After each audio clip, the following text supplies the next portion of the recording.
Good evening, and welcome back to, the seventh chapter of the second book of Travels into Several Remote Nations of the World by Lemuel Gulliver by Jonathan Swift. In this chapter, the author's love of his country, he makes a proposal of much advantage to the king, which is rejected. The king's great ignorance in politics, the learning of that country, very imperfect and confined, and the laws, and military affairs, and parties of the state. Nothing but an extreme love of truth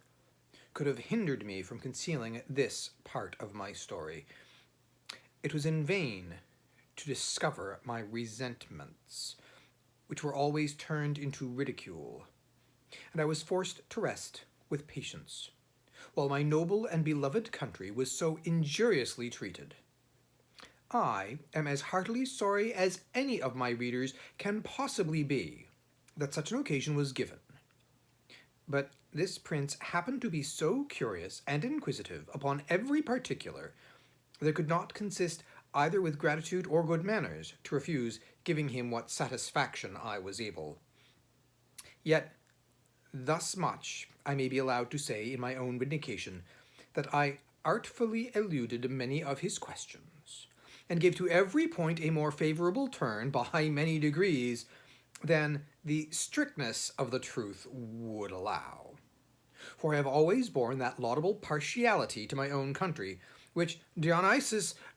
with so much justice recommends to an historian. I would hide the frailties and deformities of my political mother, and place her virtues and beauties in the most advantageous light. This was my sincere endeavor in those many discourses I had with that monarch, although it unfortunately failed of success. But great allowances should be given to a king, who lives wholly secluded from the rest of the world, and must therefore be altogether unacquainted with the manners and customs that most prevail in other nations, the want of which knowledge will ever produce many prejudices, and a certain narrowness of thinking, from which we, and the politer countries of Europe, are wholly exempted. And it would be hard indeed if so remote a prince's notions of virtue and vice were to be offered as a standard for all mankind. To confirm what I have now said, and further to show the miserable effects of a confined education, I shall here insert a passage which will hardly obtain belief. In hopes to ingratiate myself further into his Majesty's favor, I told him of an invention discovered between 300 and 400 years ago, to make a certain powder, into a heap of which the smallest spark of fire falling would kindle the whole in a moment, although it were as big as a mountain, and make it all fly up in the air together, with a noise and agitation greater than thunder. That a proper quantity of this power, rammed into a hollow tube of brass or of iron, according to its bigness, would drive a ball of iron or lead with so much violence and speed as nothing was able to sustain its force. That the largest balls thus discharged would not only destroy whole ranks of an army at once, but batter the strongest walls to the ground, sink down ships with 1,000 men in each to the bottom of the sea, and, when linked together by a chain, would cut through masts and rigging, divide hundreds of bodies in the middle, lay waste all before them. That we often put this powder into large hollow balls of iron, and discharged them by an engine into some city we were besieging, which would then rip up the pavements and tear houses to pieces, burst and throw splinters on every side, dashing out brains of all who come near. That I knew the ingredients very well, which were cheap and common. I understood the manner of compounding them, and could direct his workmen how to make those tubes of a size proportionable to all other things in his Majesty's kingdom, and the largest need not be above 100 feet long,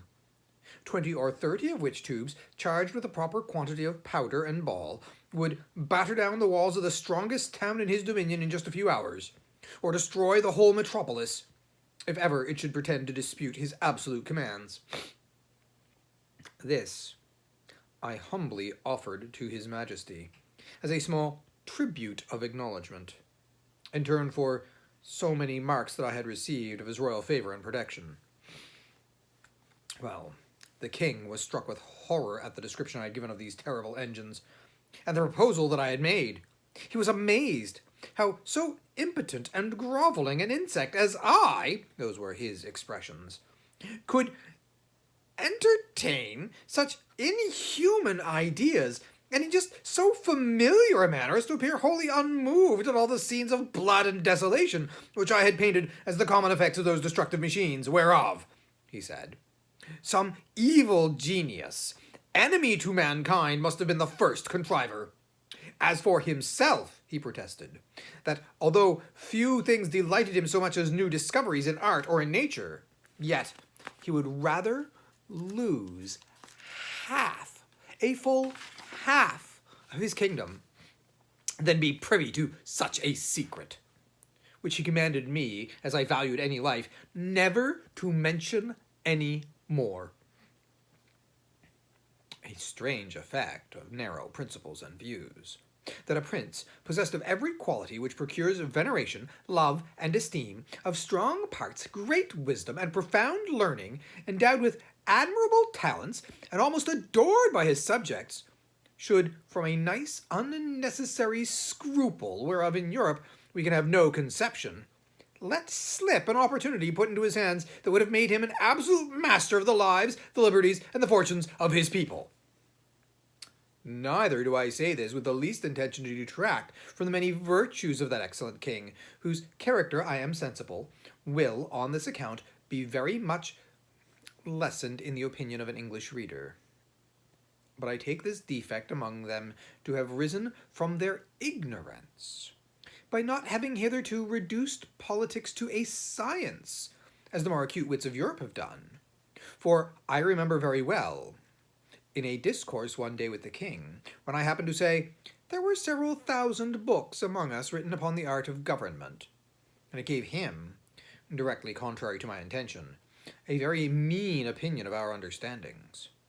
He professed both to abominate and despise all mystery, refinement, and intrigue, either in a prince or in a minister. He could not tell what I meant by secrets of state, where an enemy or some rival nation were not in the case. He confined this knowledge of governing within a very narrow bounds to common sense and reason, to justice and lenity, to the speedy determination of civil and criminal causes, with some other obvious topics which are not worth considering. And he gave it for his opinion that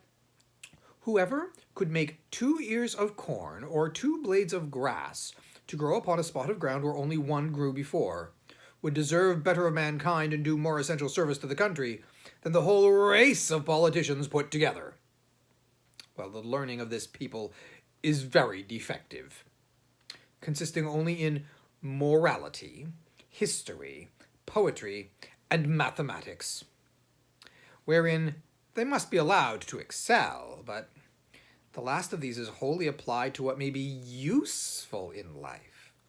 to the improvement of agriculture and all mechanical arts, so that among us it would be little esteemed.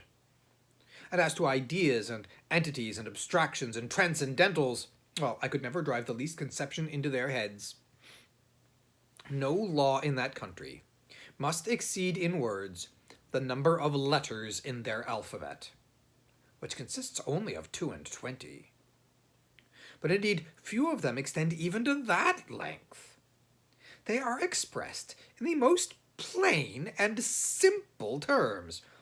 wherein those people are not mercurial enough to discover above one interpretation, and to write a comment upon any law is a capital crime. As to the decision of civil causes, well, or proceedings against criminals, their precedents are so few that they have little reason to boast of any extraordinary skill in either. They have had the art of printing, just as well as the Chinese, time out of mind, but their libraries are not very large. For that of the king, which is reckoned the largest, does not amount to above 1,000 volumes. placed in a gallery of 1,200 feet long, whence I had liberty to borrow what books I pleased. The Queen's joiner had contrived in one of Glumdalclitch's rooms a kind of a wooden machine 25 feet high, formed like a standing ladder. The steps were each 50 feet long. It was indeed a movable pair of stairs. The lowest end, placed at 10 feet distance from the wall of the chamber, the book I had a mind to read was put up leaning against the wall. I first mounted to the upper step of the ladder, and turning my face toward the book, began at the top of the page, and so walking to the right and the left about 8 or 10 paces, according to the length of the lines, till I had gotten a little below the level of my eyes, and then descending gradually till I came to the bottom, after which I mounted again and began the other page in the same manner, and so turned over the leaf, which I could easily do with both my hands, for it was as thick and stiff as pasteboard, and in the largest folios not above 18 or 20 feet long. Their style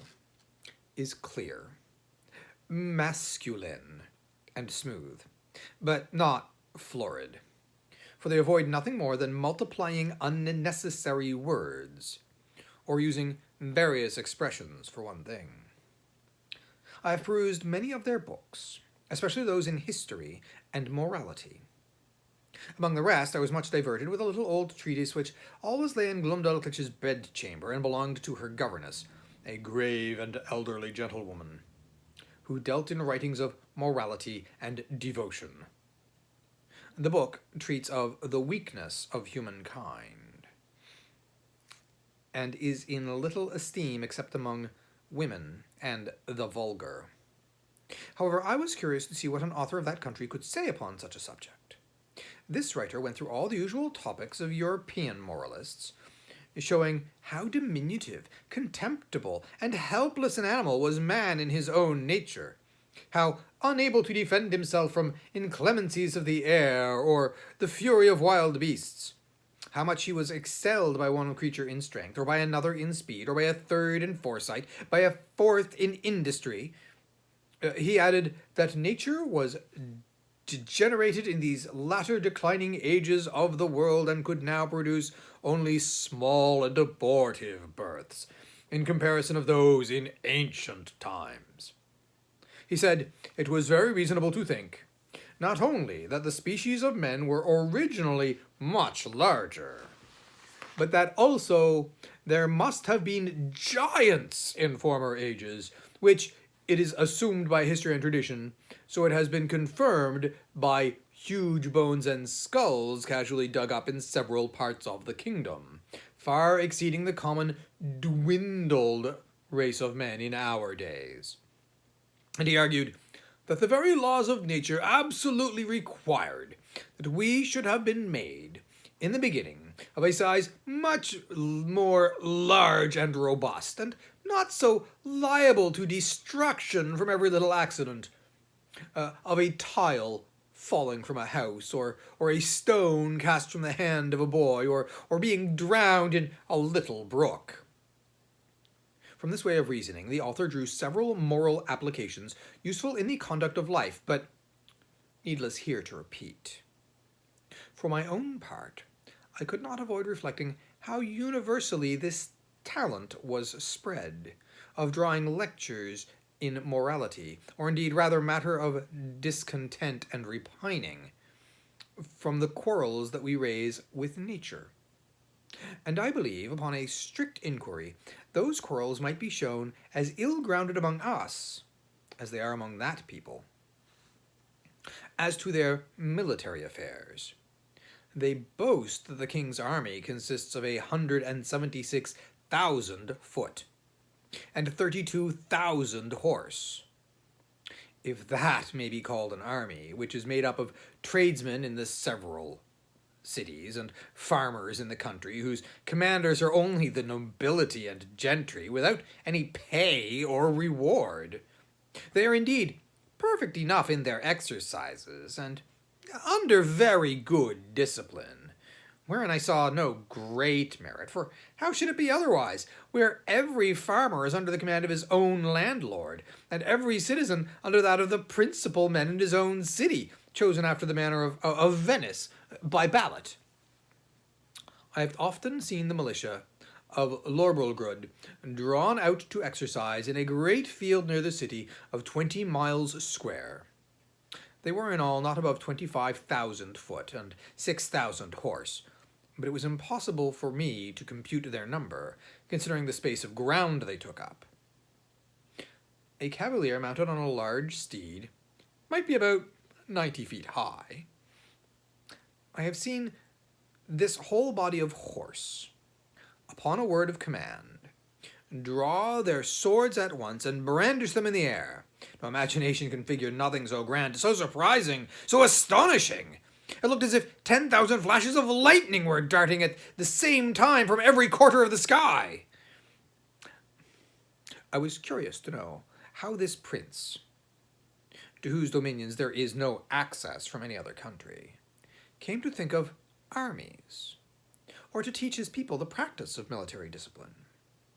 But I was soon informed, both by conversation and by reading their histories, for in the course of many ages they have been troubled with the same disease to which the whole race of mankind is subject. The nobility often contending for power, the people for liberty, and the king for absolute dominion. All which, however, happily tempered by the laws of their kingdom,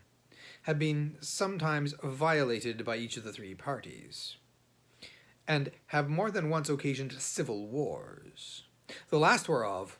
was happily put to an end